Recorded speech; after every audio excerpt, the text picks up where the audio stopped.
Hi, my name is Ben Skydell. I teach here in Drisha in the Dr. Beth Samuels High School program, the July Kollel, and the July Continuing Education Institute. This week's Parsha is Parashat Mikeitz. One of the great masters of Musar in Eastern Europe and in the land of Israel was a rabbi named Rabbi Yehuda Leib Chasman, whose beautiful and important works have really only recently returned to their esteemed place in the Jewish library.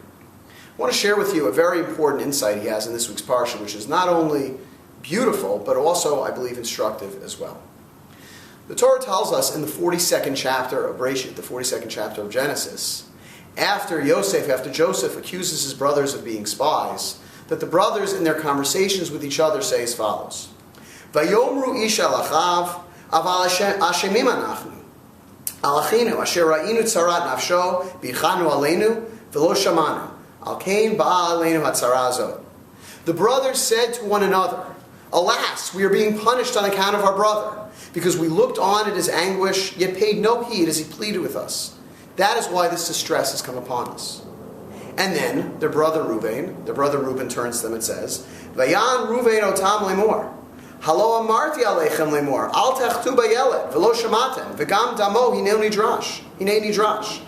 The Reuven said, "Did I not tell you, do no wrong to this boy? But you paid no heed, and now comes the reckoning for his blood." Rabbi Chasman asked, what is actually going on in this dialogue between the brothers and Reuven? And it's especially puzzling because the Gemara Masechet Bava Metzia tells us, "Im hayu yisurin bal al chavero, al yomar lo kederach she'amru lo chaver liyav."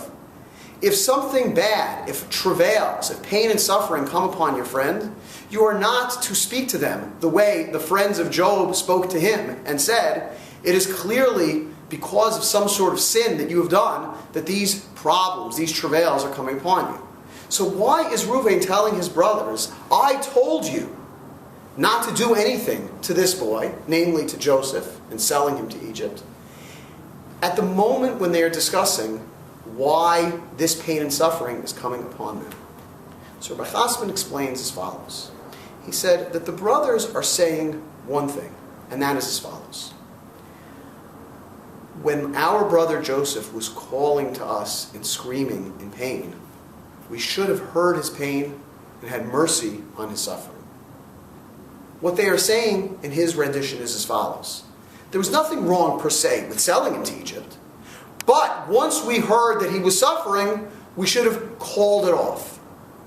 Effectively, what they're saying is there's nothing per se wrong with what we did, but once we heard the consequences of what we did, we should have kind of pulled back from our original plan. And Reuven turns to them and says, "You have totally missed the point. What was wrong was the sale. What was wrong was what you initially did. You may have wanted to teach him a lesson, but that lesson was one that was evil and ultimately would lead to evil to anyone who participated in it." And what Rabbi Chasman says is, this is an important message, not just for understanding the Chumash, but understanding religious life. Because oftentimes we try to hedge our bets and say things like, well, my intention was good, but it went too far. What Rabbi Chasman is saying is that Reuven is turning to his brothers and saying, understand that the plan was fatally flawed from the outset. Until you recognize that, you can't get to the root of why everything bad has happened, and ultimately you will have no ability to actually fix it. Shabbat Shalom.